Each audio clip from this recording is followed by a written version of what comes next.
India Legal presents Courts Roundup.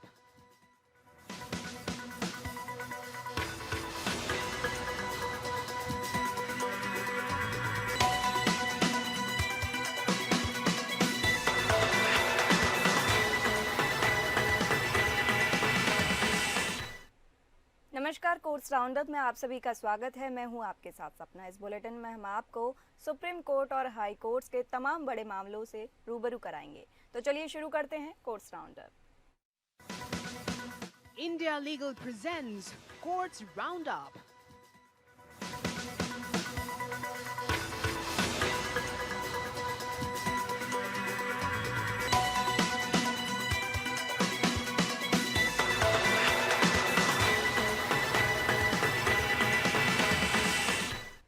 Ahmedabad में हुए air India के विमान हादसों के बाद बोइंग विमानों की सेफ्टी ऑडिट कराए जाने की मांग को लेकर सुप्रीम कोर्ट में जनहित याचिका दाखिल की गई है। इस जनहित याचिका में मांग की गई है कि बोइंग विमानों की 2 सप्ताह के भीतर सेफ्टी ऑडिट कराई जाए और जब तक बोइंग विमान सेफ्टी ऑडिट में पास नहीं हो जाता तब तक उसको उड़ान भरने की अनुमति न दी जाए। जनहित याचिका में मांग की गई है कि सुप्रीम कोर्ट सरकार को एयर इंडिया समेत सभी एयरलाइनों के लिए कैबिन उपकरण, इंजन और एयर फ्रेम की समय समय पर जांच के लिए दिशा निर्देश तैयार करने का निर्देश दे।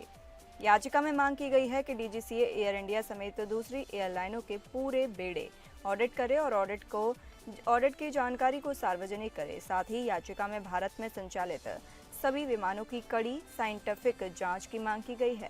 याचिकाकर्ता ने विमान की सीटों और एयर इंडिया कंडीशनिंग पर यात्रियों की शिकायतों के बारे में सोशल मीडिया रिपोर्टों का हवाला देते हुए कहा कि अगर किसी भी विमान में इन मुद्दों पर शिकायत आती है तो उस विमान को उड़ान भरने की इजाज़त नहीं दी जानी चाहिए। इसके अलावा याचिका में आरोप लगाया गया है कि कमर्शियल फ्लाइट्स में सिविल एविएशन नियमों का पालन नहीं किया जा रहा है। यदि ऐसा है तो नियमों का पालन न करने पर एयरलाइंस पर जुर्माना लगाया जाना चाहिए। याचिका में याचिकाकर्ता ने अपने दिल्ली से शिकागो तक एयर इंडिया की बिजनेस क्लास फ्लाइट के अपने खुद के अनुभव को भी साझा करते हुए बताया कि यात्रा के समय सीटें पीछे की ओर नहीं झुकी, एंटरटेनमेंट सिस्टम काम नहीं कर रहे थे और एयर कंडीशनिंग भी ठीक से काम नहीं कर रहे थे। याचिकाकर्ता ने ये भी कहा कि एयरलाइन ने शिकायत के बाद उससे 10,000 रुपये का मुआवजा देने की भी पेशकश की थी।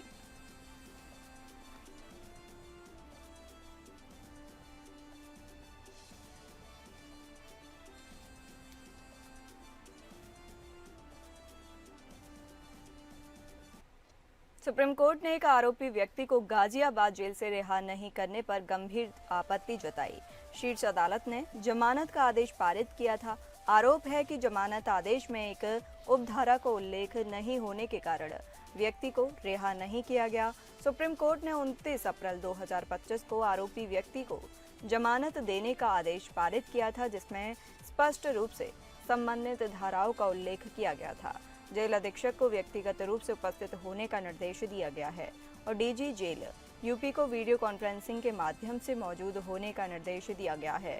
अदालत ने इसे न्याय की विडंबना बताया और कहा कि अगर आरोपी के बयान सही पाए गए तो संबंधित अधिकारी के खिलाफ अवमानना की कार्रवाई की जाएगी। अदालत ने इस मामले में गंभीर जांच की आवश्यकता बताई और कहा, अगर यह पता चलता है कि उपधारा का उल्लेख नहीं होने के कारण व्यक्ति को रिहा नहीं किया गया तो अवमानना की कार्रवाई की जाएगी। अदालत ने आरोपी के वकील को भी चेतावनी दी, अगर झूठे आरोप पाए गए तो आरोपी के लिए भी परिणाम होंगे, जिसमें जमानत आदेश वापस लेना भी शामिल है।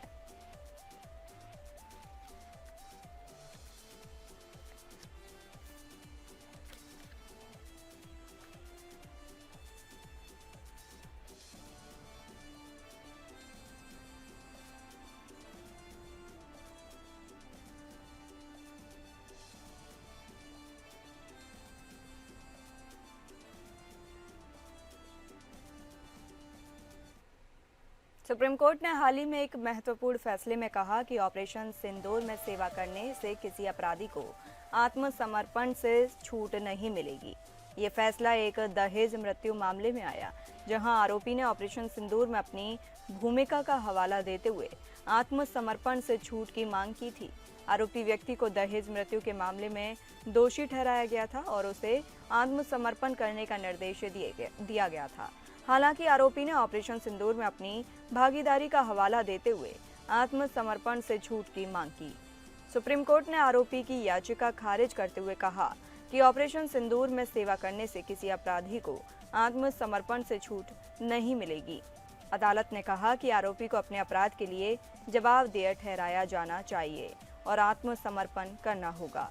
दहेज मृत्यु के मामले में सुप्रीम कोर्ट ने पहले भी कई महत्वपूर्ण टिप्पणियां की हैं और ऐसे मामलों में सख्त कार्रवाई की आवश्यकता पर जोर दिया है। अदालत ने कहा कि आरोपी को अपने अपराध के लिए जवाबदेह ठहराया जाना चाहिए और आत्मसमर्पण करना ही होगा, चाहे वह ऑपरेशन सिंदूर में शामिल हो या नहीं। सुप्रीम कोर्ट का यह फैसला दहेज उत्पीड़न और संबंधित अपराधों पर उनकी सख्ती को दर्शाता है। अदालत ने स्पष्ट किया कि ऑपरेशन सिंदूर में सेवा करने से किसी अपराधी को आत्मसमर्पण से छूट नहीं मिलेगी और उसे अपने अपराध के लिए जवाबदेह ठहराया जाना चाहिए।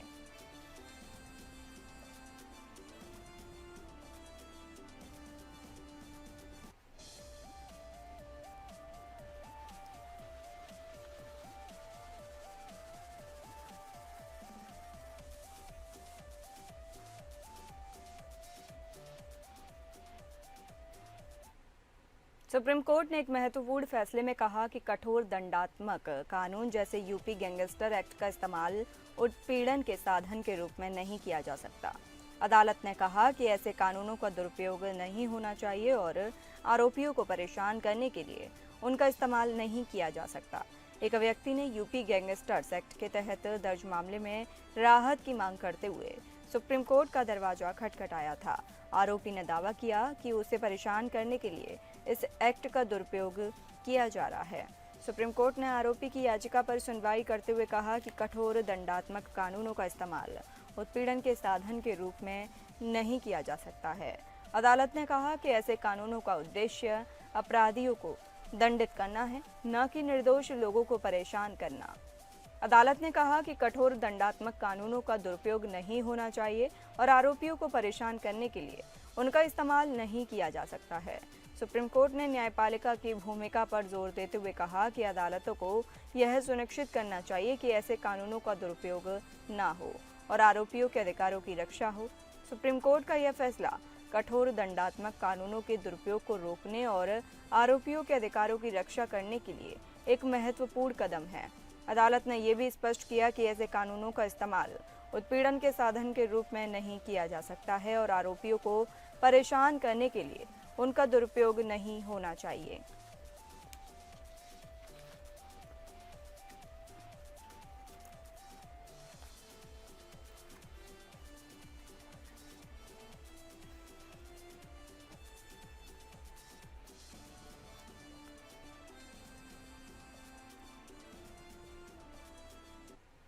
सुप्रीम कोर्ट ने हाल ही में एक महत्वपूर्ण फैसले में जमानत हासिल करने के लिए वॉलेंटियर डिपॉजिट की पेशकश करने और बाद में दावा करने की प्रथा की निंदा की है कि शर्त भारी थी। अदालत ने कहा कि यह प्रथा स्वीकार्य नहीं है और जमानत की शर्तों का पालन करना आवश्यक है। एक मामले में आरोपी ने जमानत हासिल करने के लिए वॉलेंटियर डिपॉजिट की पेशकश की थी। हालांकि बाद में आरोपी ने दावा किया कि शर्त बोझिल थी और उसे राहत की आवश्यकता है। सुप्रीम कोर्ट ने आरोपी की याचिका पर सुनवाई करते हुए कहा कि जमानत हासिल करने के लिए वॉलेंटियर डिपॉजिट की पेशकश करने और बाद में दावा करने की प्रथा स्वीकार्य नहीं है। अदालत ने कहा कि जमानत की शर्तों का पालन करना आवश्यक है और आरोपी को अपने वादे से पीछे नहीं हटना चाहिए। अदालत ने कहा कि जमानत की शर्तें महत्वपूर्ण हैं और उनका पालन करना आवश्यक है। अगर आरोपी जमानत की शर्तों का पालन नहीं करता है तो यह जमानत को रद्द करने का आधार हो सकता है। अदालत ने कहा कि वॉलेंटियर डिपॉजिट एक महत्वपूर्ण पहलू है जो जमानत की शर्तों का हिस्सा हो सकता है। आरोपी को अपने वादे से पीछे नहीं हटना चाहिए और जमानत की शर्तों का पालन करना चाहिए। सुप्रीम कोर्ट का यह फैसला जमानत की शर्तों के पालन के महत्व पर जोर देता है। अदालत ने स्पष्ट किया कि जमानत हासिल करने के लिए वॉलेंटियर डिपॉजिट की पेशकश करने और बाद में दावा करने की प्रथा स्वीकार्य नहीं है। आरोपी को जमानत की शर्तों का पालन करना आवश्यक है और अपने वादे से पीछे नहीं हटना चाहिए।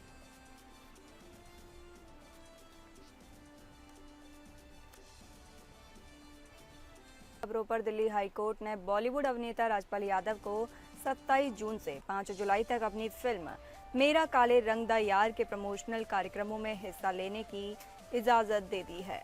दिल्ली हाई कोर्ट ने राजपाल यादव को विदेशी यात्रा की सशर्त अनुमति देते हुए कहा कि अभिनेता राजपाल यादव को 1 लाख रुपए की FDR कोर्ट रजिस्ट्री में जमा करानी होगी। साथ ही अपना मोबाइल नंबर और ईमेल आईडी भी जमा करानी होगी, जो विदेश में रहने के दौरान हर समय चालू रहना चाहिए। दिल्ली हाई कोर्ट ने कहा कि राजपाल यादव का पासपोर्ट जो ट्रायल कोर्ट में जमा है उन्हें विदेश जाने के लिए दिया जाए और भारत लौटने के बाद उन्हें पासपोर्ट को दोबारा ट्रायल कोर्ट में जमा कराना होगा। दरअसल राजपाल यादव ने पिछले साल अपने खिलाफ दर्ज नेगोशिएबल इंस्ट्रूमेंट्स एक्ट 1881 की धारा 138 के तहत सजा के खिलाफ दिल्ली हाई कोर्ट में याचिका दायर की थी। इस मामले में उनकी पत्नी भी दूसरी याचिका करता है। पिछले साल जून में ही कोर्ट ने यह मानते हुए उनकी सजा पर रोक लगा दी थी कि वे कोई कड़े अपराधी नहीं हैं। कोर्ट ने दोनों पक्षों को समझौते की संभावना तलाशने का सुझाव भी दिया था, जो अभी Delhi high court mediation centre में लंबित है।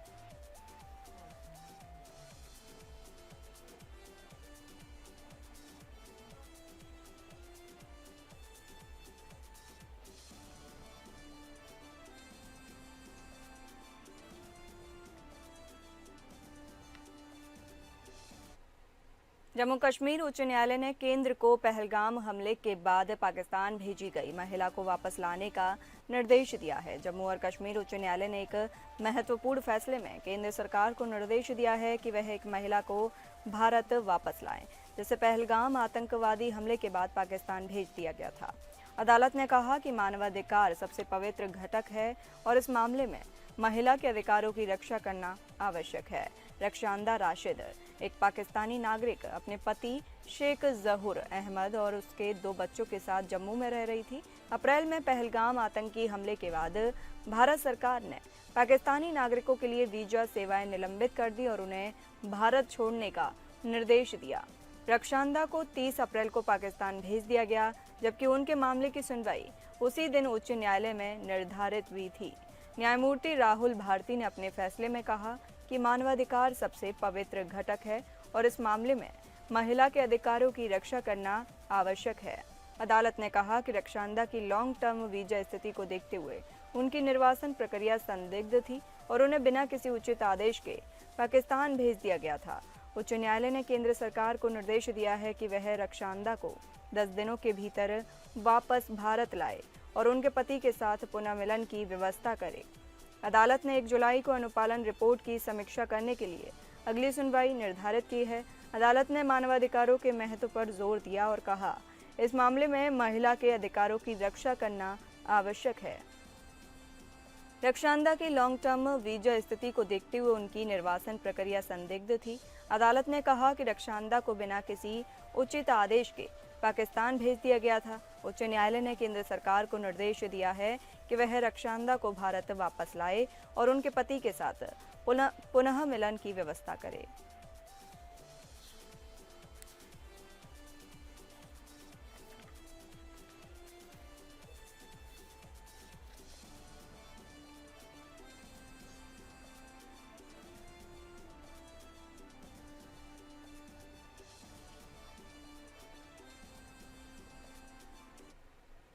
बॉम्बे हाई कोर्ट ने सचिन वाजे द्वारा दायर हेबियस कॉर्पस याचिका को खारिज कर दिया है। वाजे ने दावा किया था कि उनकी हिरासत अवैध है और उन्हें तुरंत रिहा किया जाना चाहिए। वाजे पर लगाए गए आरोप जैसे कि विस्फोटक से भरी स्कॉर्पियो कार को कारमाइकल रोड पर खुद प्लान करना और मनसुख हिरन की हत्या की साजिश रचना उन्हें किसी भी तरह से अधिकृत कर्तव्य नहीं माना जा सकता। NIA अधिनियम के तहत विशेष न्यायालय का अधिकार क्षेत्र विशेष होता है, जिसमें मुकदमे से पहले के चरण भी शामिल हैं। अदालत ने कहा कि 3 सितंबर को आरोप पत्र दाखिल होने से पहले ही रिमांड अवधि 7 अगस्त से बढ़ाई गई थी और 7 सितंबर को अदालत ने संज्ञान भी लिया था। CRPC 1973 में लिखित और हस्ताक्षरित वारंट की आवश्यकता अनिवार्य नहीं है। अदालत ने भाजे की हेबियस कॉर्पस याचिका को खारिज कर दिया और उनकी हिरासत को वैध माना। अदालत ने कहा कि वाजे की हिरासत कानूनी प्रक्रिया के अनुसार हुई है और उन्हें तुरंत रिहा करने का कोई आधार नहीं है।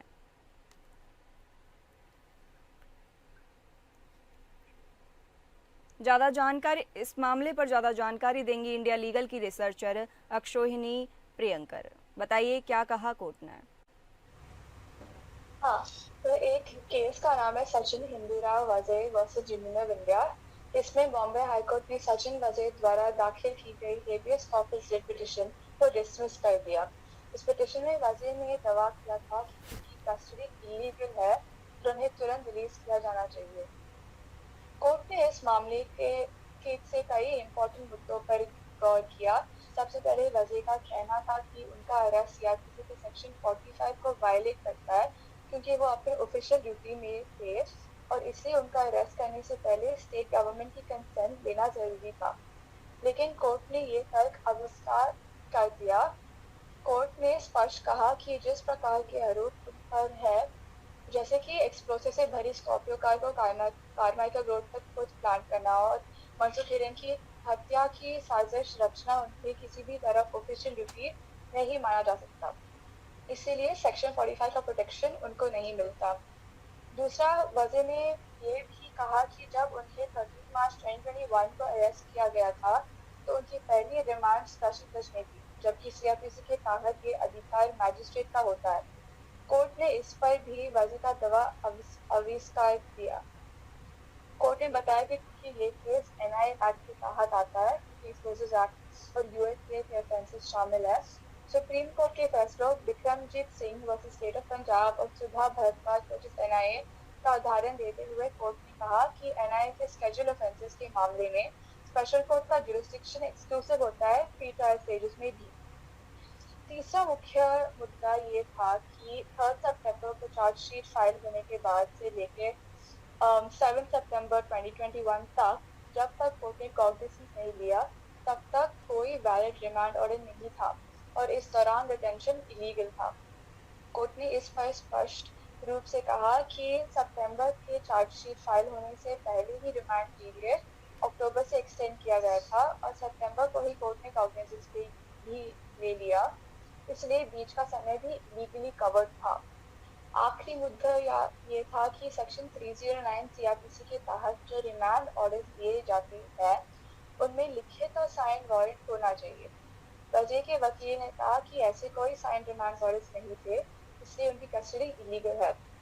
लेकिन कोर्ट ने कहा कि सीआरपीसी 1973 में ये रिक्वायरमेंट कंपल्सरी नहीं थी। सीआरपीसी 1998 में था, लेकिन नए लॉ में नहीं।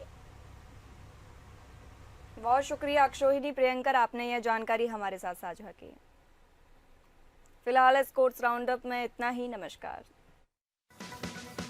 India Legal presents Courts Roundup.